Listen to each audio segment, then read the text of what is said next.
You're on.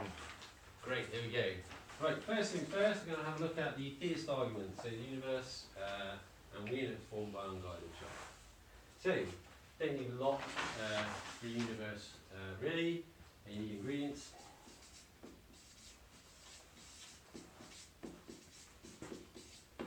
You need time. You need ingredients because you need to build your universe out of something, including your denizens, conscious denizens, here we are. And you need time because the way in which things work in our universe is that things take quite a long time to form. We end up being conscious through long periods of evolution, starting as stromatolites, then going through pretty much everything in between, up to apes, then up to us. Which means the universe obviously has to hang around for long enough for us to do it. And we also need ingredients to make ourselves out of. So what we're going to do is we're going to start with ingredients first.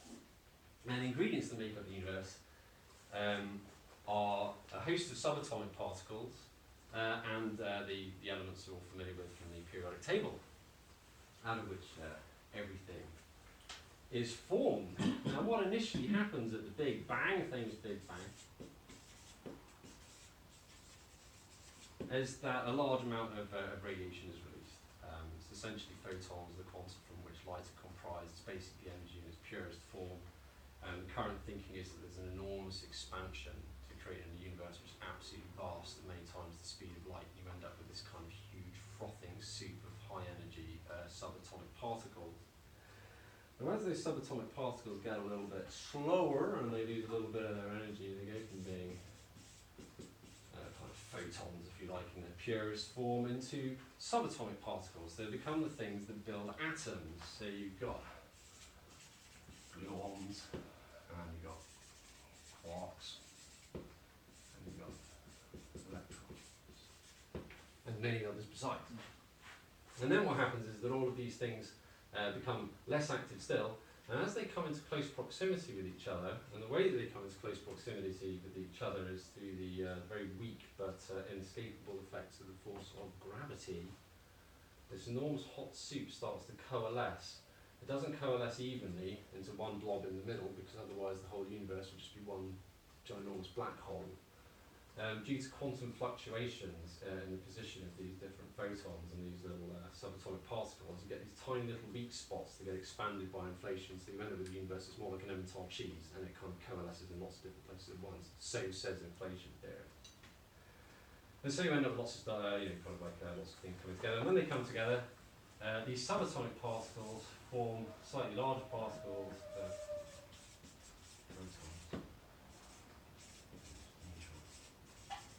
Okay, so we have gravity has already started to play its hand, drawing the universe in together. What happens when a proton and a neutron come together, or indeed when these subatomic particles come together, and you can correct me here if I'm wrong, Des, because I know you did this at uni, is that the strong nuclear force comes into play, because gravity is only one of the four forces that dominate the way in which matter behaves. The second one is the strong nuclear force. Now, a strong nuclear force is absurdly strong. It's strong in a way that other people, that other forces just aren't. I mean, gravity may seem fairly strong, keeps us on the ground, it squashes us as we jump a building or whatever. But the strong nuclear force is practically unbreakable. As soon as two subatomic particles come into close proximity, because it doesn't work over long distances, it's only when they get close, it suddenly kicks in, bangs them together into a kind of unbreakable whole. This is how you form protons and neutrons. It's also how protons and neutrons bind to one another in the middle of your hydrogen atom. So the lightest element is hydrogen. It's one proton with positive charge, and a neutron with no charge at all. And so that's the strong nuclear force. The weak nuclear force governs how this decays, radioactive decay. You don't really have to think about all that much. The second force. It's been a while. That's deuterium, isn't it? Yeah. Carry what you say. Tell the camera. No, you've got proton and this doesn't. It's not relevant, but it's just a proton. Isn't It's it? not relevant. Shut up. But just for the point of your video, you've just got a proton, haven't you? Yeah. Hydrogen, not a neutron. Thank you. So you've drawn deuterium for the Yes. video. Okay, that's deuterium for those of you at home. Doesn't matter. Doesn't change the argument. Just, just going on YouTube. Yes. We then have the electromagnetic force. Jeremy, the electromagnetic force is the... Charges. Okay, so that's the charges. So for instance... But that's fine. We haven't got... If you're bringing two protons together, then you have to worry about that, don't you? Yeah, that's right. So protons don't like protons because it's too positive. Yeah. You've just got one proton. What do they like? Electrons, They like electrons. They like electrons. So we've got like one of these little things here. This is formed at the beginning of time. And it likes to orbit around here because it's a compressed wave function, and essentially there's only one position that it can occupy where its wave function doesn't destructively interfere, so it has an orbit which is kind of fixed at that level semi here. And that's got a negative charge. And so you have an electromagnetic attraction between these two. The electromagnetic force is also the force that allows atoms to form bonds between atoms, correct? And is that, thinking back to A-level chemistry, because whilst you've got a proton, let's say there, and a neutron there, the electron likes to orbit around the two, or is that a mistake? That it forms a It's kind a way of viewing it, yeah. Yeah, and that essentially bonds them together. But they sort of tend to think of it as like a probability wave function. Yes, but Not quite a like simply explains thing essentially spinning they around share this necessarily. electron. And this binds the two of them together. So the thing that's holding this braid together, for instance, is electromagnetic attraction rather than the strong nuclear force, which is why we can cut it. And then what happens is we want to have more complex stuff. Oh, when you cut it, you're not splitting atoms. Yeah. Well, no, yes, you're breaking electromagnetic bonds. Yes. Yes. What's the fourth force? We've got strong. We've got the gravity. We've got the strong nuclear force. We've got the weak nuclear force as well, which governs radioactive decay, and then we have the electromagnetic force. And what happens is all of these hydrogen atoms, initially hydrogen atoms or deuterium atoms, or whatever, they again respond to gravity, and they all get crushed together, or they all like to come in together because massive bodies attract one another. And at first they start off in a kind of gas, but then as more and more of them build up in one place, they start to crush one another. And when you've got enough of them, you end up with a hydrogen star, which is an enormous kind of ball of hydrogen. And in the centre of the ball, the positive charged protons are being crushed together by the pressure of the kind of vast ocean of hydrogen atoms surrounding them, all trying to come in towards the centre of the force of gravity.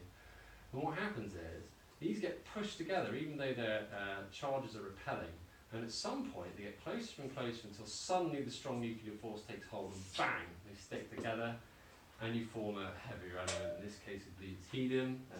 Jez, happy with that? Or two protons and two neutrons. Yes, yeah, okay, I've got all neutrons because they charges don't play a part. But we end up with helium. And I think the next one, when you get another one pushed on, which then sticks, is lithium. Yeah. Okay. A few more neutrons, maybe. Yeah. One more. Don't worry about the neutrons. But basically everything kind of gets crushed together and you end up forming more elements. So you start to build up your periodic table. And my understanding of it is that once you get to elements which are of the mass of iron, the star starts to, the amount of positive charge, if you like, in the heart of it, the amount of energy that's being released, causes it to become unstable. It gives off enormous clouds of gas, which float in a kind of interstellar cloud around our troubled star. And then after a while the star decides it had enough and it explodes in a supernova. And as the bits come flying out from the supernova, they impact the cloud of gas that's previously been released.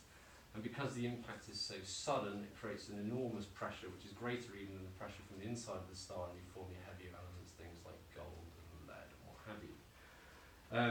And then, essentially, you're ready to start cooking, because the early stage of the universe is a bit of a waste of time for life, because the only thing in it is hydrogen and things that are burning away in the middle of a star, which is a very friendly environment. After these explosions, space is full of a slightly fuller periodic table. And it's those elements that then start to form second generation stars, of which our sun is one, and they also form the planets. And the planets then contain all the ingredients that we need to live.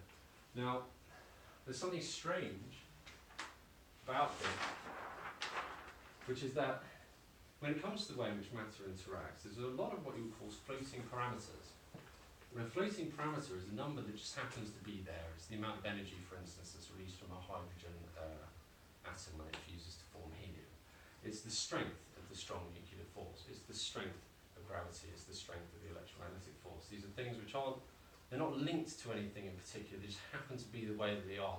If you imagine if you were doing a computer program, they're the kind of basic, kind of underlying substrata of the universe that will then be created. And the strange thing about them is they seem to be very, very peculiarly finely adjusted in order for this to happen. What we're hoping for, after all, is that all the hydrogen that's formed in the very early stages of the universe, that only some of it will become other things. We still need hydrogen in order to build ourselves out of hydrocarbons. So you need this very strange kind of cascade reaction where some hydrogen turns to other things, but some stays as hydrogen. You have everything in the periodic table, even kind of fairly scarce metals and elements, which are all part of ourselves. It's still the most common element, isn't it?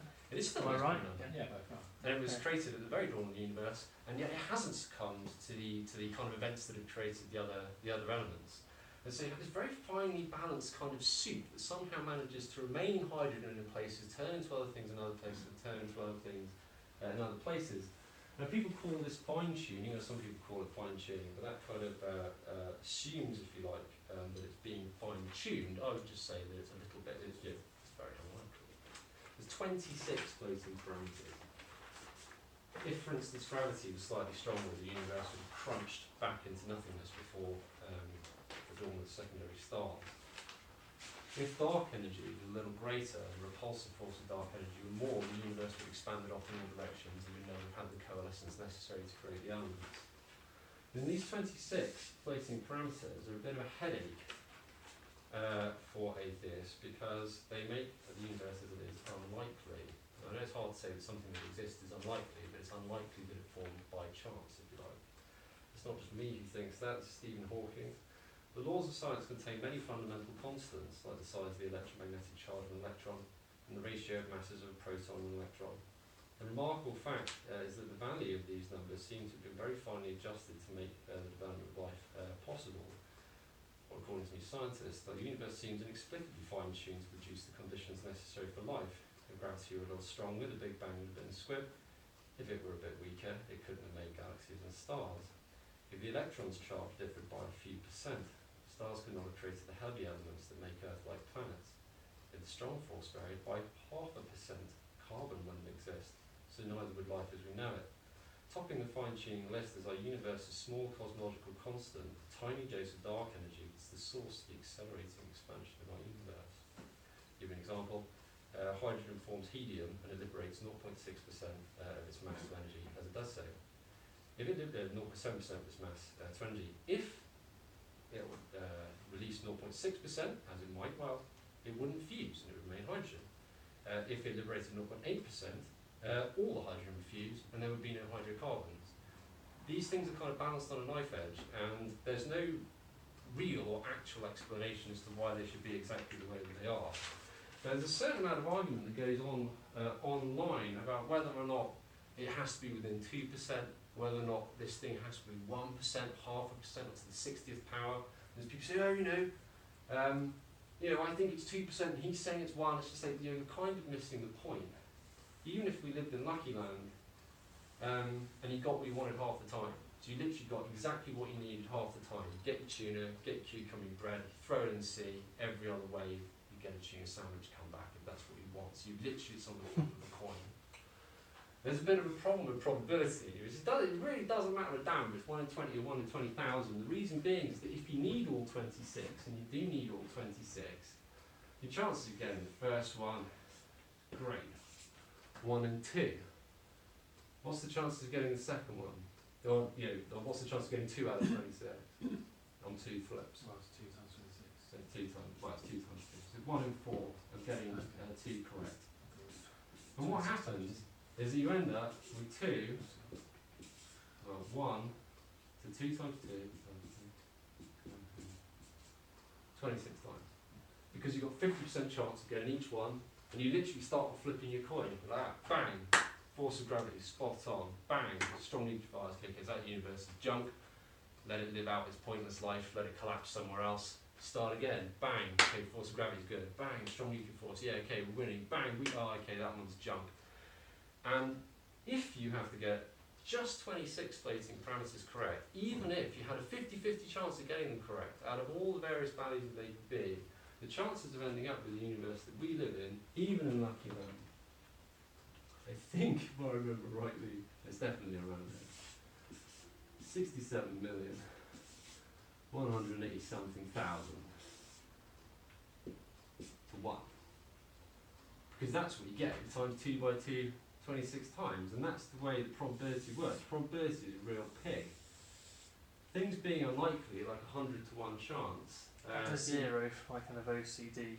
Fun? The 1,000 bit is upsetting me slightly. Sorry, Jeremy. He's twitching the camera. I'm not OCD, but it's a number, it's important. Might as well be right. Just to be clear, these numbers are I'm not posting it. these numbers are not 50-50.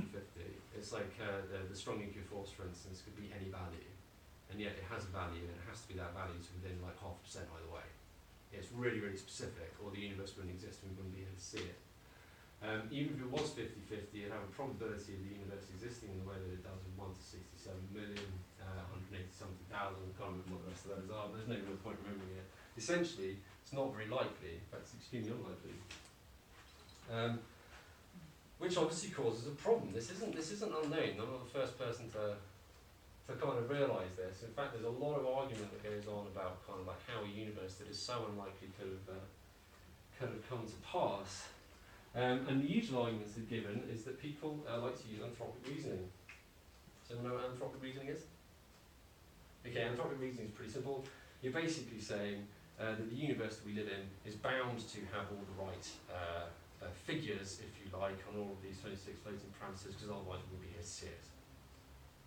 Essentially, human beings shouldn't expect to live in a universe that doesn't have all 26 in place. And that kind of makes sense insofar as it's definitely true. There's only 25 of them in place, we definitely would be here talking about it. But it presupposes something.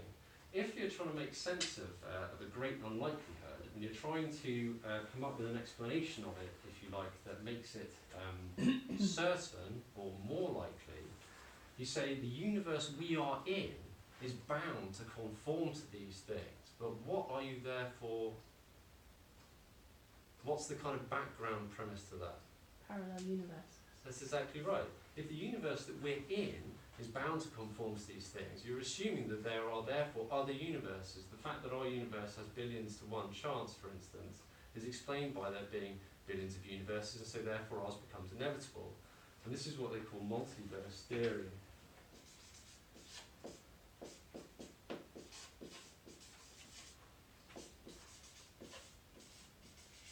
Now, I have a feeling I actually have a quote there somewhere, but I haven't read it today.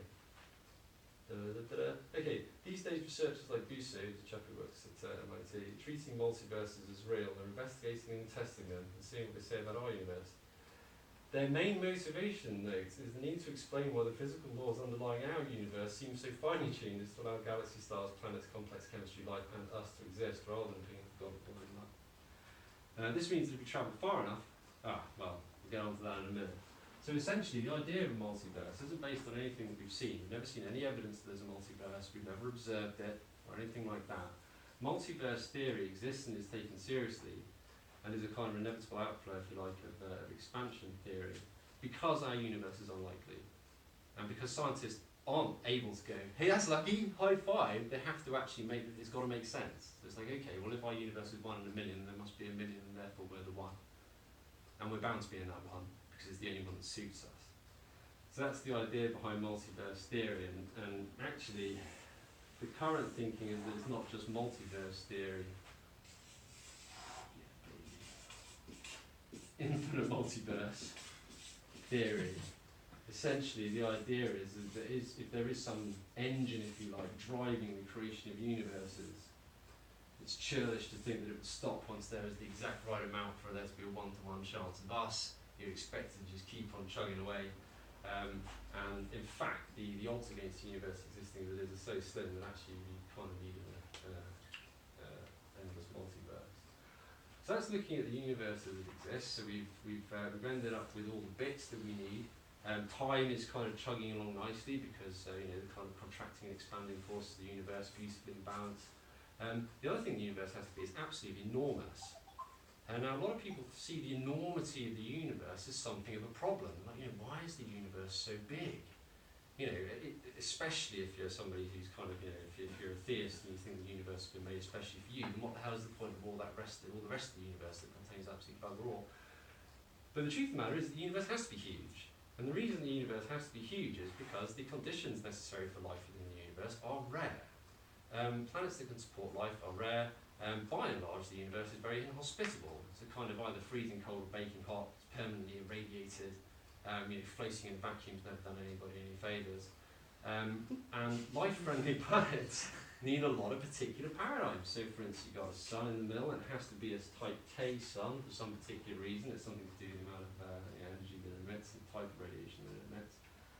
There's what they call a habitable belt around a type K sun. Your planet can be somewhere in this belt, and then you've got a chance. If there's a gas giant too close to this belt, planets don't form in the belt because the gravitational resonance created by the gas giant orbiting it keeps it in an asteroid belt, which is why asteroid belts exist instead of having been crushed into planets. If the planet is too small, it's not going to have any liquid water on its surface, and as far as we know, you've got to kind of have liquid water because it's the solvent in which all the complex chemical reactions that allow us to function and think occur. If it's too big, gravity becomes a problem. If it's not tectonically active, this may not seem like a big deal, but if it's not tectonically active, it's unlikely to support life. The reason being is that if you have a planet that is tectonically active, it's constantly renewing its atmosphere with gases from the interior of the planet, and it's constantly pushing land up above the surface of the sea. If you have a planet like ours, which is 5 billion years old, or there and thereabouts, and it's not tectonically active, but it does have liquid water on its surface, after a certain number of billion years, long before we ever come to pass, you'll end up with a planet that's kind of like this. We're just going to have to pretend it's perfectly smooth, perfectly round, and covered in an ocean that's extremely deep. And no light reaches to the bottom of this ocean at all. No nutrients well up from the planet to the top of the ocean, because of course there's no reason why they should do so, because there's no land to push them up. Why should it be so deep? Well, because the average level of the ocean, if you were to get rid of, if you were to kind of so like right, flatten all the not land an down, average. the average level, deepness of the ocean is like hundreds and hundreds of metres, it'd be black at the bottom. Also, not going to be funny, but the ocean doesn't seem to be a great place for generating great brains. The only really clever animals in the ocean develop their great brains on land and then went back, that being the dolphins and the cetaceans. The And world's cleverest. octopuses. Well, I think that's relative to other fish. But, the world's brainiest fish is a pretty slow animal. Do you always sort of presuppose you have the same amount of water on the planet as Well, if so, for instance, it was like Earth. you You could have less? do need to have quite a lot of water on the planet because it provides a temperature stabilising effect. The water obviously warms up and then it feels colder at night. If it weren't for the water on the surface of the planet and the large amount of water on the surface of the planet acting as a kind of a heat sink, it would be freezing at night and then significantly hotter during the day. You get kind of continental weather patterns, but then with an extra added layer of kind of kaboom on top. Large parts of the land would be desertified. And the thing is that the chance of having a planet like Earth is pretty slim. We've never found one, we've never found another one. We're unlikely to find another one in the near future. Because whilst we occasionally find a planet that's about the right size, it's in the habitable belt, for whatever reason it doesn't satisfy the rest of the requirements. Mars is just about here. It's only just outside the habitable belt, what we think of as the habitable belt. People like to imagine there might be something on Mars. When they went there with probes they have been doing through the 20th century and this century, they didn't find even the simplest organic molecule. It's completely dead, absolutely as dead as a doornail. It's a good size, it has potential, it may even have liquid water on its surface, but it hasn't been enough. But it is very close to us compared to the incredible amount of planets out there. It is, and there are a lot of planets out there. The other funny thing is that even if you take the number of planets out there, and let's say it's X for instance, if you've got a planet that has an orbit that's perfectly circular, that's great, because you have what you might call a reliable biome. Every day is much the same. So imagine your planet's got an elliptical orbit. The water solvent in which your reactions are taking place freezes here, and it boils here. Nothing's going to form on this planet. Well, it's very unlikely it's going to form on this planet. Almost all the planets in our solar system have this beautiful round orbit. 90% of all the planets that we've found in the universe have an